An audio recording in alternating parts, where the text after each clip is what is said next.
welcome back to Choose Your Own Path. So it's that time of year again, just before October. We are gonna make some pumpkins. All right, so what we did was we cut ourselves, we had a couple of pieces. Now, this was off an apple tree. Neighbor threw out in my yard kind of thing. It's roughly the size of my hand, which is roughly the size of these guys too.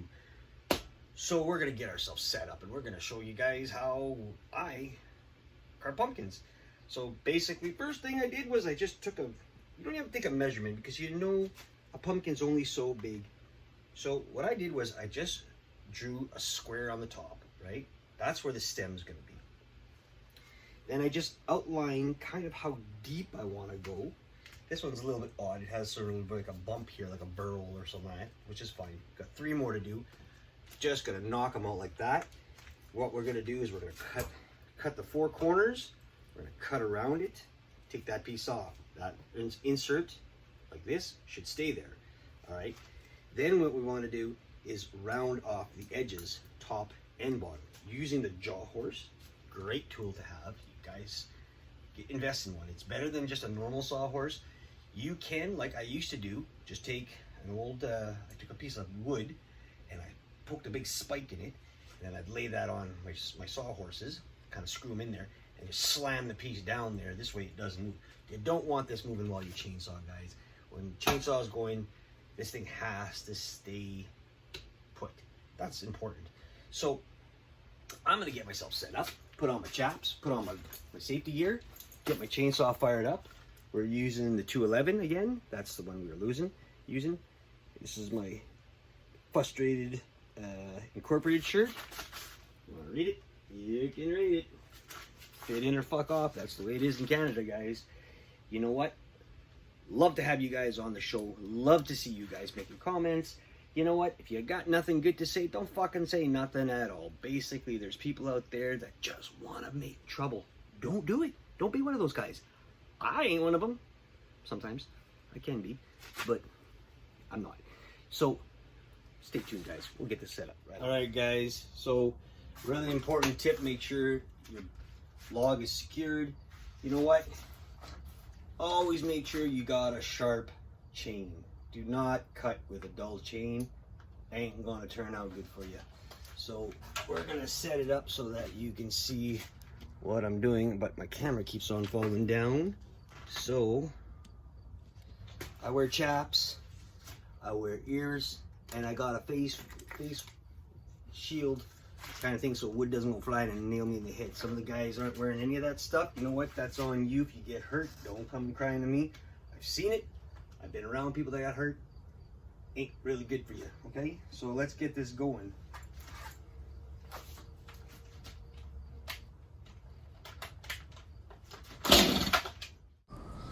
Alright guys, so really important, like I said, make sure you have a sharp chain. Here I'm just cutting right straight down. I usually go, like when a piece is this big, you'll see the blade, it'll go all the way through, and I'll try to get it so it's level with the wood, so that's how deep I'm going. It's kind of a marker of what I do. So you can see I stop there, and then I'll do on the other side. Very important to wear safety gears, guys. Don't be a fool. You know, there's too many people out there that hurt themselves with a chainsaw, kickback, you know, just something in the wood that can really knock you. It's not a very good idea not to wear safety gear. You know, people who promote safety on their channel and you see them just, you know, wearing shorts or sandals or whatever. You know what? I don't understand that. If you're gonna say it, you gotta preach it. Make sure you do it, and so you can show others that you are trying to be safe. Having a good grip on your chainsaw is very important, and I'm taking my time. I'm not just basically pushing. I'm letting the saw do the work. You know, checking to make sure that, you know, it's always level. That's what you want to do. So, that's just 4 easy cuts to get through there. And then we'll see what goes on. You'll see that I'm taking out the round after that. So here I'm getting into cutting the pieces out. Make sure you don't go all the way through because you want to keep that center piece, and that's just what you want that stem there for. I've kind of accidentally cut a couple off a while back. I mean, you know what? Shit happens. But just be careful. Take your time. I should have really had that door open a lot more. I kind of struggled, like a dumbass. I struggled. I just didn't want the light to really hit the camera too much so that it would blind you. It was pretty sunny, pretty hot. And you could see pieces flying out of there. That's why I wear my safety gear. If that thing would knock me in the face or in the head, I'm by myself in that shop until my kids or my buddy walks in, and that's not always, right off the bat, right away. Here, I know that I kind of screwed up. I kind of fucked up on this piece where I went too short or too deep, and then I had to kind of revert it out and even it out. So yeah, just getting that out and then try to trim it up. Here I'm rounding off the sides. What I'm doing is I'm just taking each little corner off piece by piece so that it could be more of a rounded part. Yeah, it's just the way the pumpkins are, right? Some pumpkins are huge and they got a lot of bumps to them. Some of them are almost perfectly round. It all depends on how they grow. Guys, this was a fast carve, so it's not the best of the pumpkins out there that you could make. I mean, if you took your time, you could really make it look like a pumpkin. I mean, you'll see at the end, it's Halloweenish, and that's what I was going for. All right, let's keep on going.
Here I'm drawing the lines, like I'm doing the whole round where it sort of makes the pumpkin look like it's kind of sinking in.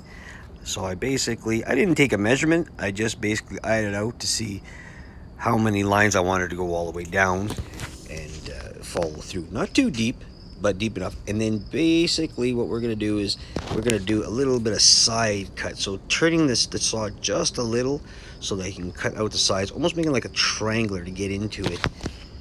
All right, so you can see what I did there was I kind of put some lines in it. We're gonna keep on going to the top of it now. Okay.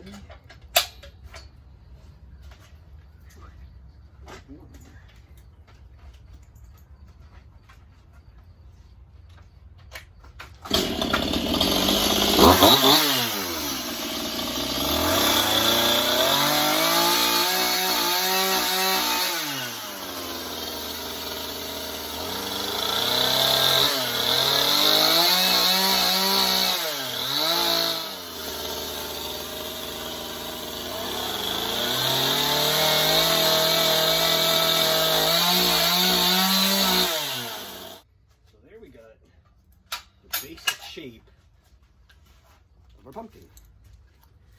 So now what we're going to do is we're going to take out our grinder with our cut saw. Just going to round it out a bit more. So what we have here, and I've showed you before, is this is the cut saw extreme, and it's the blue disc. It's the blue disc. I'll show you that. Get that set up here. Just gonna plug it in. And it's still a safety thing, guys. So don't be not wearing your masks. Yeah, this disc is very, very dangerous. Now, I have an issue with this grinder where I don't think it's powerful enough to take the cut saw disc. What it does is it wants to shut it off all the time, so it's not powerful enough for what I'm using. And you got to be very careful, because one slip of that and it'll rip your fingers or your arm right off. So I'm just rounding it off. I'll just spin it a couple times, round it off, and go from there. All right, so there you go. An easy peasy pumpkin. We can take the sander to it if we wanted to, or just take a torch to it, which is what we're going to do. We'll get the torch out. Now, if you had a tiger torch, it'd probably be a lot better, a lot faster. We're just going to torch this up for you guys to see it. Man, we got wasps like crazy, eh? Holy shit, I don't know about you guys, but they're here. And they're just looking for food. And all this is going to do is going to get rid of all those little hairs that either the grinder or the chainsaw kind of made. Bait for you. We're going to clean the shop up, and we're going to do a little bit of paint. We'll show you what it is, guys.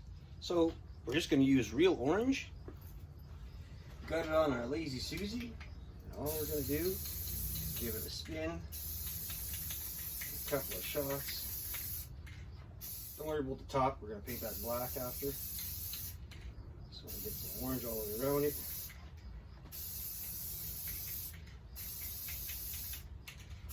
Could get it, I guess, on the top of it, because it'll give it like a base coat. And that's it. Let it dry. You got yourself pumpkin. Carve in some eyes if you want. I don't know. Nothing crazy. It's pumpkin. Pumpkins are deformed. That's the way I see them. They're not perfectly round. So we're just going to let that sit. We've got some clear coat. We're going to shoot some clear coat on it when it's dry. And that's it. Alright, so we'll show you what it looks like at the end. Paint. It's black on the top. It's just all dry. That's it. It's done. That's just a simple carving of our pumpkin.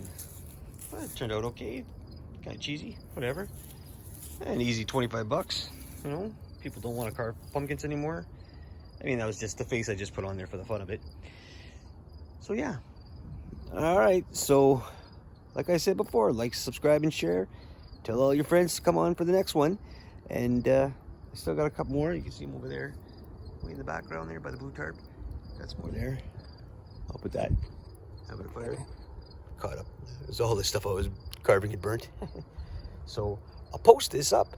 And I just used a still chainsaw and that cut saw burr. You can check out that cut saw disc. It's on the site. I'll put the link up for where it is. You can just go find it. Use my promo code RVWoodcraft if you want. And yeah, if I can do it, you can do it. Choose your own path. Woohoo! Happy Halloween. Or it's coming. Bye bye.